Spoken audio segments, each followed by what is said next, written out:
The sound of that slap didn't just echo through the dining room, it echoed through 11 years of my life, and in that 1 second, something inside me finally woke up.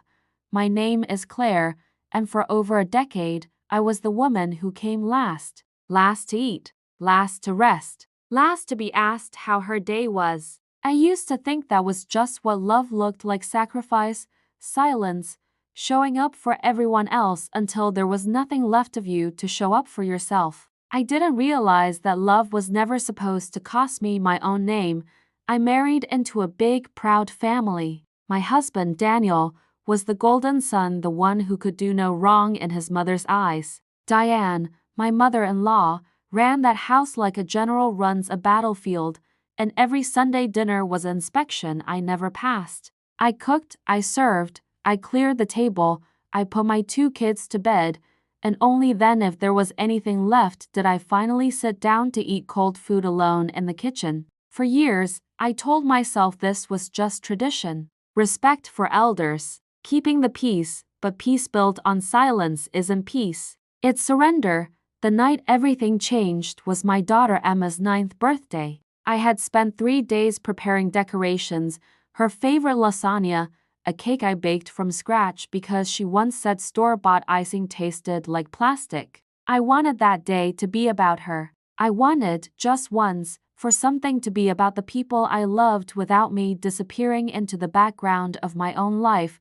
The house was full. Diane sat at the head of the table like she always did, my husband beside her, laughing at something his brother said, completely unaware that I had been on my feet since 6 that morning. My hands smelled like garlic and butter. My back ached in a way it hadn't ached in months. And when everyone finally had their plates, I did something I had never done before in that house.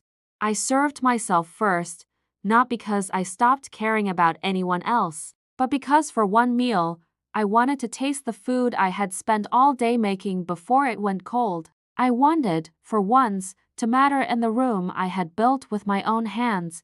Diane's fork hit the table so hard the glasses shook. "Who told you to serve yourself before the guests?" she snapped, and before I could even open my mouth to answer, her hand connected with my face. The room went silent. Not the kind of silence that comes from shock, the kind that comes from people who have seen this before and chosen, every single time, to look away. My cheek burned. My eyes filled instantly, but it wasn't pain that broke me. It was the sound of my own children's forks stopping. It was my son Noah, only 7, staring at his grandmother with wide, frightened eyes. It was Emma, on her birthday, watching her mother get struck like she was nothing, and I looked at my husband. I waited just 1 second, one breath for him to stand up, to say something, anything. He looked down at his plate. That was the moment something inside me didn't just crack. It shattered completely, and from the pieces, something new started forming, something I didn't recognize yet, but something that felt, for the first time in years, like strength. I didn't scream. I didn't cry the way she probably expected me to. I set my fork down slowly, and I looked her dead in the eyes. "You will never do that again," I said. And my voice didn't shake. She scoffed, already turning back to her plate like the conversation was over. Like I was over. So I reached over, and with the same open hand she had used on me, I slapped her back, not out of hatred, not even out of revenge in that moment. It was instinct. 11 years of swallowed words finally finding their way out through my hand instead of my mouth. The sound was sharper than hers had been. Or maybe it just felt that way because for the first time in my marriage, I wasn't the one absorbing the blow. I was the one setting the boundary. The table erupted. Diane shrieked something about respect, about how dare I, about ungrateful daughters-in-law who forget their place. Daniel finally stood up, not for me, but to calm his mother down. His hands raised toward her like she was the one who needed protecting. That told me everything I needed to know. I walked around that table, took Emma's hand in one of mine and Noah's in the other, and I looked at every single person sitting there: the aunts who had gossiped about me in the kitchen, the uncles who had joked about keeping the wife in line, The husband who had spent a decade choosing comfort over courage. We're leaving, I said. And we're not coming back until someone in this house understands that I am not the help. I am their mother. I am his wife. And I deserved better than this a long time ago. I didn't wait for a response. I grabbed our coats, buckled my children into the car with hands that were shaking now. Finally, once we were out of sight, and I drove into the night without a plan, without money saved up the way I should have, without anything except the certainty that staying one more day would have cost me pieces of myself I would never get back. We stayed at my sister's apartment for 6 weeks. 6 weeks of sleeping on a pull-out couch, 6 weeks of explaining to two confused, hurting children why we couldn't go home, 6 weeks of Daniel calling every night with apologies that sounded rehearsed, promises that sounded hollow, and not once, not one single time, an acknowledgement that he had failed to protect us the moment it mattered most.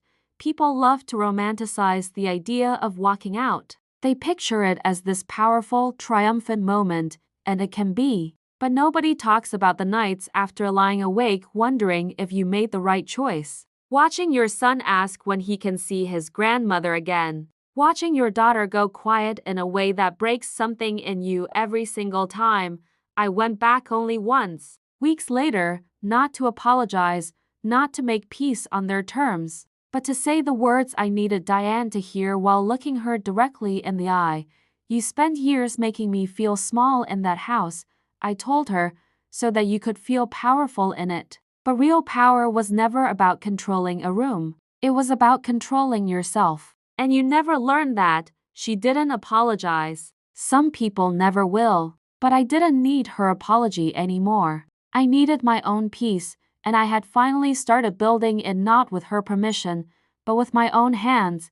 Daniel and I are still figuring things out. Some days I believe we can rebuild something real, something honest, something where he finally understands that loving me means standing beside me, not staying comfortably silent while I stand alone. Other days I'm not so sure, but for the first time in 11 years, I'm not staying out of fear of what happens if I leave. I'm staying or leaving based on what I actually deserve. My children watched their mother get hit, and they also watched her stand up. I used to worry that moment would traumatize them. Instead, Emma told me a few weeks later, completely unprompted, "Mom, I'm glad you slapped back. Nobody should get to hurt you and get away with it." Out of the mouths of children comes the wisdom adults spend years running from. I think about that dinner table often not with shame anymore, but with something closer to gratitude. Because sometimes the people who hurt us the deepest end up teaching us the most important lesson of our lives, that self-respect isn't something you wait for permission to have. It isn't rude to serve yourself first every once in a while. It isn't selfish to expect to be treated like a human being in your own home. And it is never, under any circumstances, a woman's job to shrink herself just so someone else can feel bigger. If you're sitting somewhere right now, quietly absorbing disrespect because you're scared of what happens if you finally push back, I want you to hear this. You are allowed to take up space. You are allowed to serve yourself first sometimes, literally and in every sense of the word. And when someone crosses the line that protects your dignity, you are allowed to draw it back, loudly, unapologetically, and without a single ounce of guilt. I didn't just walk out of that house that night. I walked into a version of myself I had buried for over a decade. And I am never burying her again. If the story moved something in you, if it reminded you of your own strength, make sure you subscribe, because there are so many more stories like this one waiting for you. Stories about family, betrayal, healing, and the quiet, powerful moment when someone finally decides they're done disappearing.